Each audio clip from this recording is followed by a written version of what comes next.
នេះជាសកម្មភាពដាំដើមសាកេ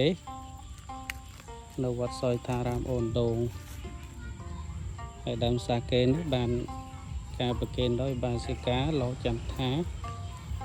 នៅទីធានីភ្នំពេញបងចឹងយើងបានដាំដីខែនេះលៀងច្រើនចង់ជ្រាំដីអស់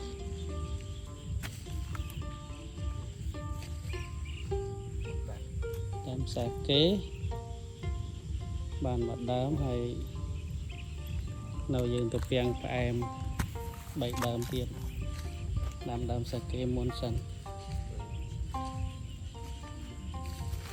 សាកេថាផ្លែវាក៏មួតឆ្ងាញ់ងាកកាត់លិចទៅកាត់ត្បូងតិច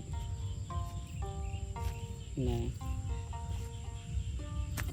នេះសកម្មភាពដាំដើមរស័យផ្អែមទី2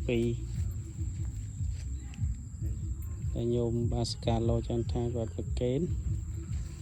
ហើយដាំទៅបានទៅពាំងមកធ្វើមលុកបានហើយមលុកក៏បាន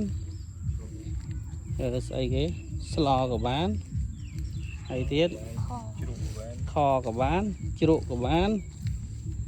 មកក៏ផ្លេឲ្យតែវាមានទៅពាំងឡែកតែដាំអត់ដោះទៅពាំងតាដើមទៅពាំងផ្អែមទី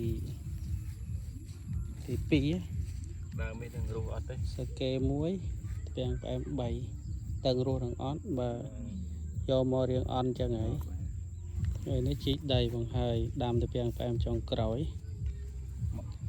ទេសភាពកាលនោះមានដើមត្នោត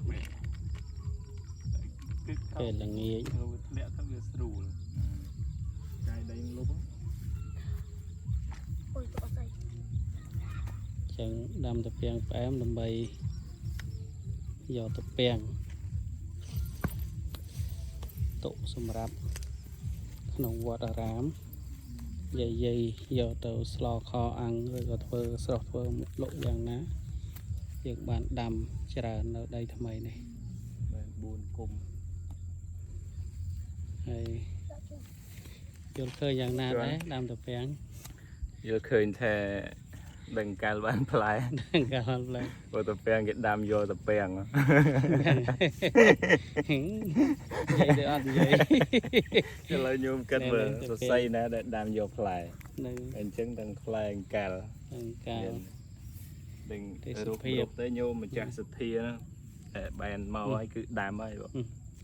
បានមកដល់ដាំហើយមែនទេតែរស់មិនរស់អានឹងចាំមើលទៀតដីអញ្ចឹងឯងដាំទៅបានផលមកទៅបាទប្រែ